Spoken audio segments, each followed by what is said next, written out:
Alright guys, I'm going to show you how to set your non-invasive positive pressure ventilation and CPAP using LTV-1200. My circuit is connected, my O2 is connected, so here I'm going to show you which buttons to press. So first we're going to turn on the ventilator, right? And then we're going to say we have a new patient, so you're going to cycle through until it says new patient. Select appropriate, right? Infant, pediatric, adult. We have an adult patient, select, right? And now I'm going to show you, right, how to get to the NPPV. I have a test lung here, so this is where your mask will be.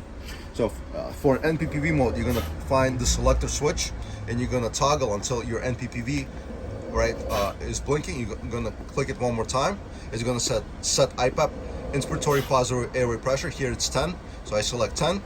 Then it says set EPAP, expiratory positive airway pressure, same thing as PEEP, and this is the dial for it, so I'm going to set it to 5. Click it one more time, right? You see everything else is dim, your pressure support is bright, your O2 is bright, and your PEEP is bright, right? So now when the patient takes a breath, I'm delivering, right, pressure support plus PEEP, they're additive, notice, right, this value here. Right, so if I cycle through my peak inspiratory pressure, that's the pressure in the proximal airway, these numbers are additive. So when the patient takes a breath, right, this will combine 10 plus 5, so it's usually about 15. Here you see 17, right? And this is how you would set your NPPV mode, right? How do you know you did it right? Everything else will be dim. This will not flicker, and this will be bright. Your O2 source will be bright, and your peak inspiratory pressure will be bright.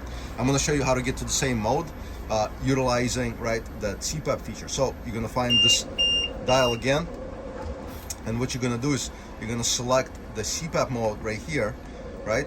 And for you to be in the CPAP mode, what you got to do is you got to take the breath rate to dashes. That turns off your breath rate, right? And the moment I do it, right, you see again everything else is dim, right? These switches is bright.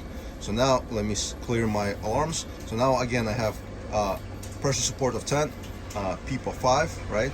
And you see a peak inspiratory pressure 17. So when the patient takes a breath, right, is going to get 10 plus 5, and they're additive. And this is how you get to your non-invasive ventilation or CPAP modes, right, using your LTV-1200.